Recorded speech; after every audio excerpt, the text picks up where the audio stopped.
good in the web? This your man Q, back again. And hold on, YouTube, please don't restrict this video. I'm trying. I ain't even yelling on the entry. YouTube, please. I'm just gonna do this right now, real quick. Finally, the Geek has come back to YouTube. So after like a million years long hiatus, I am back. Geek 2.0.77777. I just like the number 7, so don't mind me too much. But I came back in tow with new camera. I hope y'all like it. I hope you can. Hello. Wait. Hello. Ladies, even though it's only like 3-4% of ladies that watch my videos, but I appreciate that. So I was watching the other day, Rich from Review Tech, shoot a blah blah blah blah blah flip, and me and him are around in the same ballpark of age. He was born in 1980, and I was born in 1982. So I just had a birthday, meaning I just hit the big 39 shit. I mean, I don't look 39, but I know it's taboo to talk about your age here on the YouTube, so we only gonna make it this one time. Even though I have said like a million times I was born in 82, and the people don't like to do math. I understand, I like to write. I can add my money. Rich said that he was reading some things about the ghetto gamer who did an article on some other famous Twitch/YouTube content creator or somebody of some clout type, something where, you know, they were noteworthy enough to get an article about him. Somebody, I don't know who it was. I can't remember. I didn't go like and like research and look up. I didn't do that. But I agree with both of them talking about the times you almost quit video games. And being in my high 30s, it's been at least 3 times that I almost completely, you see, I'm getting nervous talking about it, almost completely just stopped playing video games altogether. The first thing, just to go straight at it, was I didn't have the money. So as many times that I'm thankful for my grandparents, thank the Lord for my grandparents. My grandmother, before she passed, she bought me my first Nintendo. And I remember having a conversation not too many months ago with my mom, actually, talking about this store, because everything out here in LA, most of this stuff, well, across the United States, damn near. I mean, if technology and Amazon wasn't already destroying everything, the miasma came and wiped out any business basically that did not know how to trend with the modern world, i.e., aka using shit on the internet. So we were talking about this old store that was like before Fry's, which is gone now, and before Circuit City, and it was somewhere downtown LA, and that's where I got my first regular Nintendo. And I remember it because they were stacked in like a box, all in the front of the store. Like that, I guess, I don't know, people wasn't robbing folks like that in the 80s. I just remember them being stacked up. And I also remember, and I'm dating myself here again, kids, look it up though, that's what Google's for. The Sega Master System with the little white dude with the blonde hair and the oh shit, and the red and the red cap. What was his name? Was it Mac? Something like that. What was the original? Alex Mack. Was it Alex Mack, or am I thinking of what's her face, the little cutie pie from Nickelodeon? She my age too. So what was her name? Anyway, but that was the secret role of Alex Mack. We still under miasma. First Nintendo, I got just Mario Brothers with the Duck Hunt. That was the one with the Duck Hunt. This is, kids, ladies and gentlemen, boys and girls, kids of all ages, this is, I got it, look at it, it's taped. I got it bolted. It might be worth something. I got it, look at it. Look. This is the original This is the original Zapper. This is my original Zapper. This one came in, this wasn't the original buy it separate. I got the Nintendo after, I think I got it in 88 or 89. One of those years. But long story short is, that was the first games I got in. My grandmother bought 3 games for me from KB Toy Store. For those of y'all who don't know what KB Toys are, I'm sorry. It was basically like Toys R Us that was, it's also gone. Toys R Us that was like inside of the mall. And I loved it. So it was the kind of place where you can go into and be protected while your parents was out shopping or just like in a store or so away, depending on your age. I'm the only child. My mama, we ain't gonna get into it. It's another video story. But my grandmother bought 3, I think it was 3 for $60 or 3 for something. The games were like $20 a piece. She bought my first, now that I think about it, my first RPG, which was Solstice for the NES. And then she bought Skull and Crossbones, which was like a 2-player. My mom tried to play it, but she didn't know how to play it. You was a blue and you was a red pirate, and then you and you could throw daggers and it was like it was a cool ass game. I still got it. I'm too lazy. I don't feel like walking to go get it. And my favorite out of the 3 was Dragon Spear. So the first time that I almost quit video games was basically no fault of my own. It was just I was broke. Second time I almost quit video games is probably should be the last one, but you know, it's always the second act that's the best. Literally, think about any story that has like multiple stories into it. The second one is usually the best, and it ain't no secret in this one. It's the same way with this one.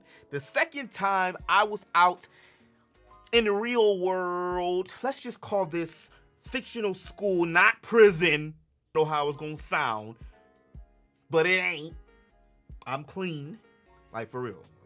Real talk. I ain't no trouble. I'm a geek. The hell, I ain't. Hey. I've seen some shit though, but hey, that ain't for the videos. I ain't Paul Pierce. This ain't the truth. No. Let's just call this place the core. And I was talking to this girl. It all started with a girl. And me and her had dated X, Y, and Z from a long time ago.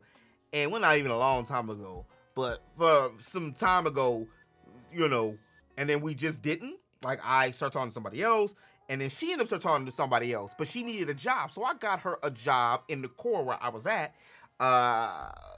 with, you know, me, but in a different division. And we were doing like conservation work and stuff like this, but she was around the same age as me and all this other stuff, so she wanted a job. And you know, it was cool. We were still friends. We were still cordial. I didn't like her dude though. He was a little short, little punk, I didn't like this little dude. I didn't know. You know how you don't like somebody when you know? I don't know what she was dealing with him for or what the situation was. Me and her was cool, he's friends and everything like this, but she still liked me. You know, I still had a little something for her sometimes, kind of thing. You know, for those of y'all who know, you know. For those of y'all don't, thanks for listening. You can almost say I got my karma came back to me really quick was because this dude didn't like me. I didn't like him because he didn't like me because he was a lot younger than me and her. And I used to talk shit. I remember one time I said, bro, if you don't get the hell away from me, someone said something else. This is PG-13, right? I said, I'm gonna pick your little ass up on a paper plane and throw you on top of this locker. Now that, you know, he used to try to say stuff to me, but it wasn't never nothing to that effect. Like, real shit. I'm not no bully. You don't know me, for real. It was early 20s, mid 20s time, and I was feeling real good at the time. Yeah, so I was on a particular level. But this whole situation basically was a legit gut punch to my esteem and to my video game collection. the dude's mother gave her a car, right? I needed to get my car fixed. So I'm not a bad person. I promise you. So me and my homeboy was in her car driving past. And I waved to him, you little mother. I didn't like this dude. You know how somebody is, they're not good for your friend or good for somebody. So when they're toxic, and a lot of times, you know, it's easier to pick up toxicity than it is for good things. Like, really, it is. Like, seriously, I ain't preaching. I'm just talking, y'all. Like, it's easier to pick up negativity than it is for positivity sometimes. By me and her being friends, just friends at that time, it was bad. So I really didn't like the dude. I used to talk shit to him all the time, and he would do sneaky shit to me because he could never come to me straight up. Well, he was younger than me, and he was almost a midget. Like, I ain't the tallest dude. I'm just an average height guy. But this dude was like 5'2". Ain't nothing wrong being 5'2". I'm just saying, don't talk shit to me, bruh. Like, seriously, who are you?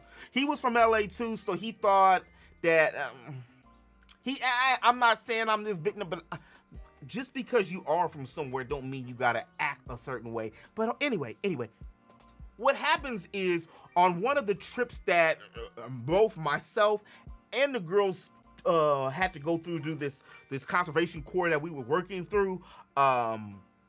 We're going to be going in the mountains, not together, but alone. But it was going to be like 20, 30 of us going to help firefighters in the mountains, California, and doing floods and different situations. Basically, this little soul knew that I was leaving. And I was cool with people. Like, I talk shit to people, but I was on this level, like, I'm cool with everybody here. Ain't nobody going to come at me in no foul way. Like, because you going to come at me in a foul way, I'm gonna come back at you at a foul way.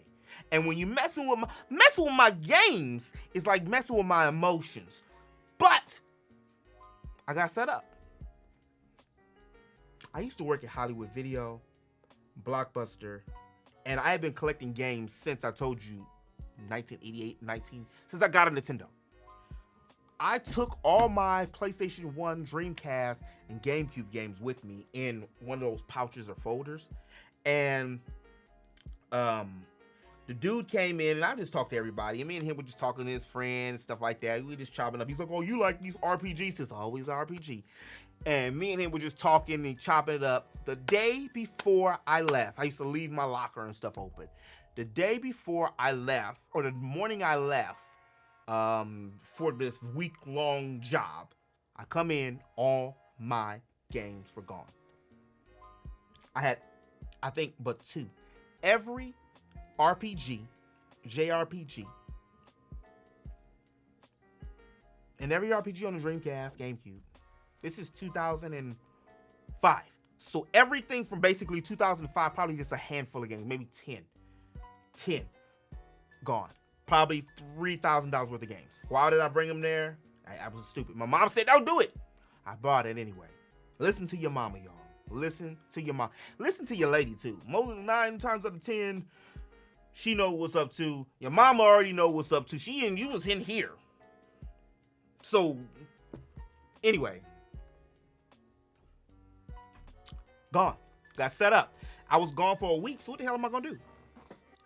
I could either quit the job that I was at, go find this dude, because I knew who took him. I knew it instantly. Calculated. So I was hot the whole week. There's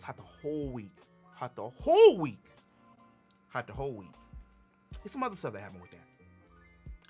But that's a story time for another day. After that situation, the only game I was able to salvage was Xenogears, the white copy. I still have that one. One of my friends, she bought me a whole bunch of the old anthologies and chronicles and stuff. And then one of my homeboys, my roommate at the time, the Asian cat, what was his name? My homie, I think it was Steven, something like that. He was quiet dude, but he loved Final Fantasy VIII, and he was the one that hit me on what if Squall was dead theory and had me look it up. He gave me Final Fantasy VII, the white copy, because he remembered we was roommates at the time. The dude set me up where all my roommates was gone and everything, and he knew I was going to the job. Come to find out later that he had some help. Again, that's a story for another day. But at that particular time, I thought that was the end. I thought that I was going to basically just never, ever play video games again. Never, ever play video games again. And the whole time, the original article that Rich was talking about was ever feeling like him and Ghetto Gamer, and the guy I don't remember was talking about if you ever come to a point in time that you just want to give up on video games or give up on things. I never wanted to particularly just give up on video games at all, because that was just a part of me. I did think at one time, I remember I was 16 years old and I was playing with some action figures on the side of my bed. I don't do that no more, but I still got my action figures. They're just collectibles now. But I remember around that time, and I was like, I don't think I'm ever gonna stop.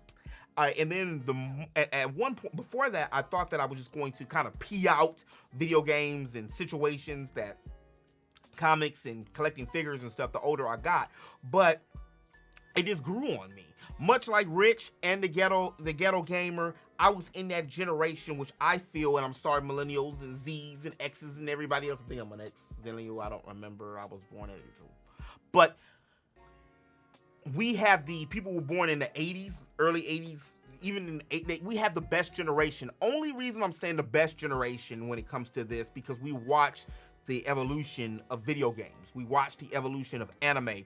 We were around before computers were in every school, or smartphones. Smartphones, really think about this. Smartphones did not get mainstream until 2006.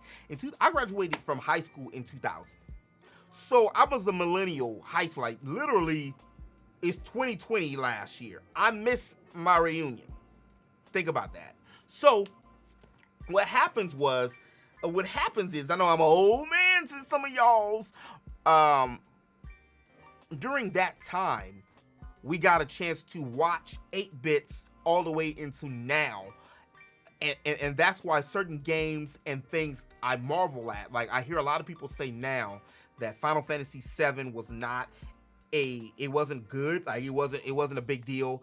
During the time with full motion videos, the FMVs at that time, and cussing for an RPG, cussing for a Final Fantasy game, a CD-ROM, full motion videos, being able to play music CDs, which nobody messes with CDs no more. Now records are coming back. Records are here. Albums again. So I remember albums and 8-tracks. And for those of y'all who don't know what 8-tracks is, look up 8-tracks. So this isn't that long ago, but look how fast video games are. And I understand why a lot of people's favorite Nintendos or systems are like 64, because that's when you were, when we were brought up. I was brought into it where, like, Atari had just, like, I ended up getting Atari later on after my Nintendo, because Nintendo was just better, because Atari was kind of dated the time that I could get ready to play it, But Nintendo, Atari, Sega, watching Mario and Sonic and all the cartoons and everything come to where it is now is an experience. It's just like watching the internet. Like, I still remember dial-up. Like, for those of y'all been around, well, I'm gonna bring that sound back too. For a minute, one of my original thing was a dial-up of the internet, the old AOL. Like, people don't even know what that sound is anymore. That was the most horrible sound that was hooked through your phone. The internet used to go through your phone, y'all, and you used to be able to buy CDs, the Earthlink CD and the AOL. Look, I told you I was broke at the time. You take the CD, you use the AOL, you make an email address, you get the free month, and then you get rid of it, then you do it again, because it had just numbers on the disc. You can get the disc at Walmart, you can get the disc everywhere. I did that like before DSL. Not that kind of video, relax. Which was like, it came with, I had like this Mantis looking like router a long time. That was my favorite router, because it looked like a Mantis. It was like a teal Mantis. And I remember that was when I got my mom she rented me my first PC. But I never felt that I wanted to stop video games. What I did do though, before I finished my number 3, which is a light one, is I just stopped talking about it to people. Like, I was a black dude that was brought up, I was born in the 80s, that was in the 90s, that went to high school and stuff in the 90s. And I like sisters. I like all women. Right? Yeah, I love me some sisters too. Especially, I had a big crush on Brandy and Maya.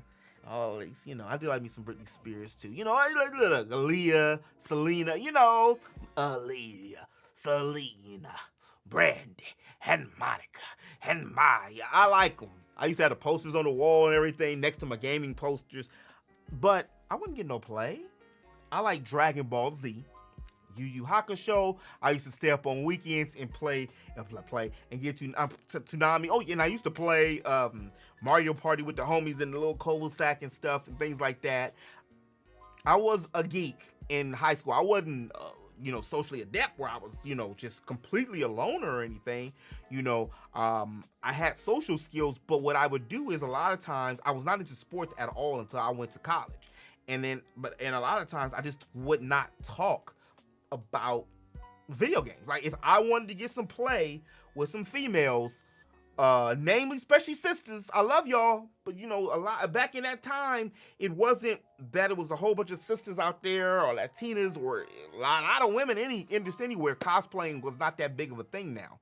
Me and one of my homeboys we always talk about that laugh. I probably would already be married by now if I was born in the late 90s or born in, the 2000s, in this generation, because I was already into this stuff. Like, I'm not gonna say I was one of the pioneers, one of the first folks that was kind of made it acceptable in mainstream. Also, would really help. A lot of people don't want to give basketball players credit, but a lot of things that basketball players and stuff also normalized certain geekdoms and anime and different video games and things, and it made it more socially acceptable, which is always funny, because especially when I got into sports, my tone changed, because I got friends now that just trip off of this. It's really not any difference, and we judge each other just because we're human.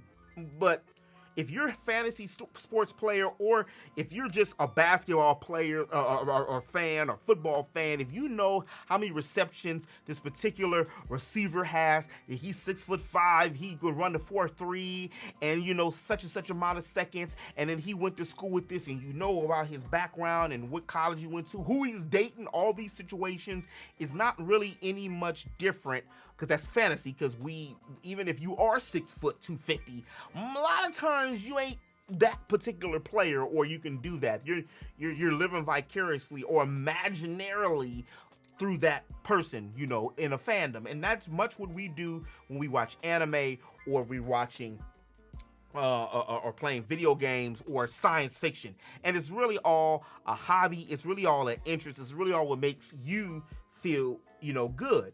But I didn't stop playing per se, or games, or watching anime or anything at periods of time. I would just hide it and suppress it. Like, I wouldn't talk about it to certain people. And then legitimately, I don't know, for those of y'all, and it might happen earlier, for those of y'all who are in that transitioning of every 7 years or so, your mindset and things change, transitioning from to in my 30s, I started not really caring what people thought anymore. And that's really where Geek came from in the first place, is because I started wanting to talk and deal with people more like-minded people. Like, okay, this is a part of me. Whatever woman I marry, whoever I'm with, she knows that it's a package deal. Video games, science fiction, anime, those things I'm going to talk about. I never forget I was dating this girl. Woo, that girl. Woo. Ah. Ah. Lord have mercy.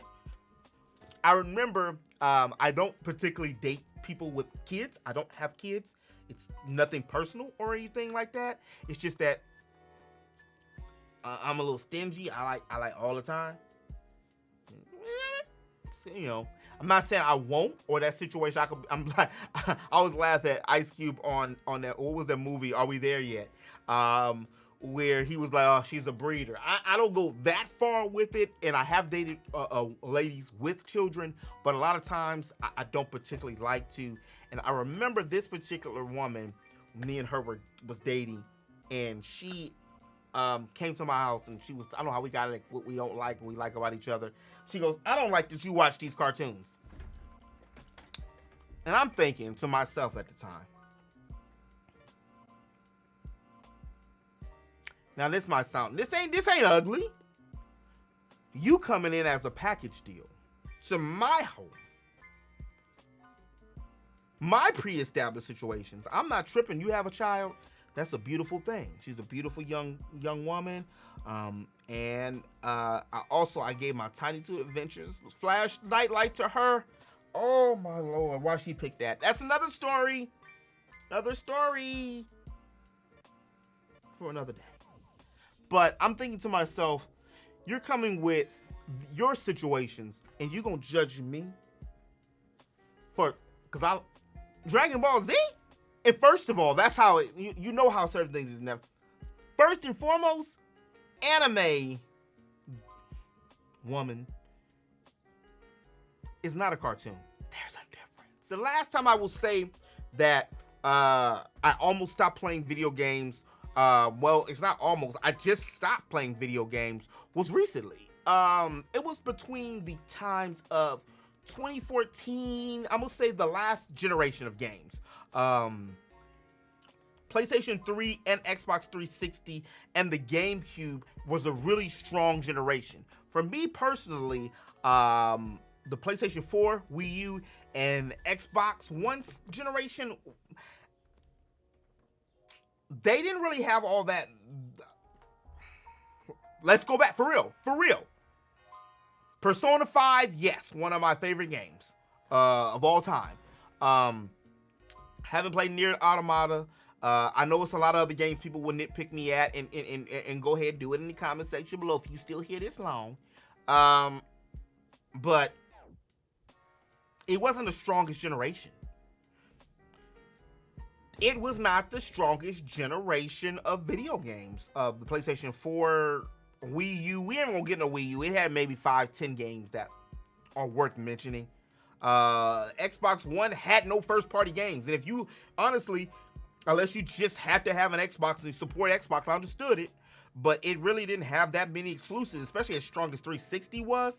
And now we go into this, even with the X right now, and you know, and I was gonna get an X before a PS5, but that wasn't the strongest generation of games until about 2017, or 16, 17, when I started hearing the rumblings. And it might have been a little bit before, about 2015, because this was around the time I was thinking about starting YouTube. Was with 2014. I remember starting to hear about the NX, and this hearing in the possibility Nintendo was going to actually try to compete with its rivals, with PlayStation and Xbox again, excited me. And then, even though the Switch did not turn out to be exactly what I thought the Switch was going to be, like it was going to be powerful enough to compete with them and then have their own first party games, the Switch is my third favorite system of all time, behind the PlayStation 1 and then number 1 being the Super Nintendo.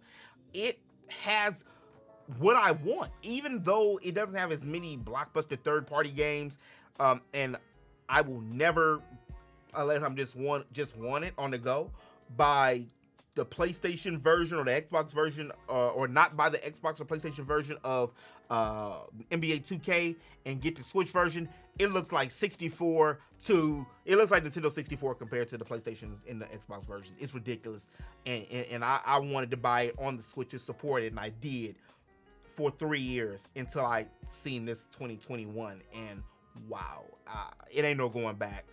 Again, I'll just have that one just to have it. It's no contest. But during that time, it was no games that I really had to play. And what I mean by that too, because most of the games that came out for PlayStation 4 were already sequels for previous games, right? Last of Us revolutionized things. 2 was great. I liked it too.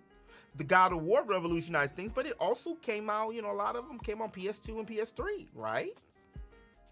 So in the Nintendo, that's why I suck at Smash Brothers now, because I stopped playing. Nobody wants to play online. 14 million people all together had a Wii U. I still have mine. I haven't played it in so long. The dust and ate it up. I got to buy a cleaner. Like, seriously? So it was just a lull there. But when the Switch came, it actually revolutionized it and put like a genesis of video games in me. Even though that was around the time too, ironically, is certain things that I've been following. Right when my first video was about My Hero Academia. No, it was some of my first videos were about My Hero Academia. I remember it was a Justice League movie, and Batman v Superman, I think, and then it was the Nintendo NX, and I was talking about the specs and stuff. So that was around the time that I started getting back into video games. I lulled off there for a time during that last generation. So and I wasn't as high as I wanted to be on the Wii, honestly. But that is a story time for another day.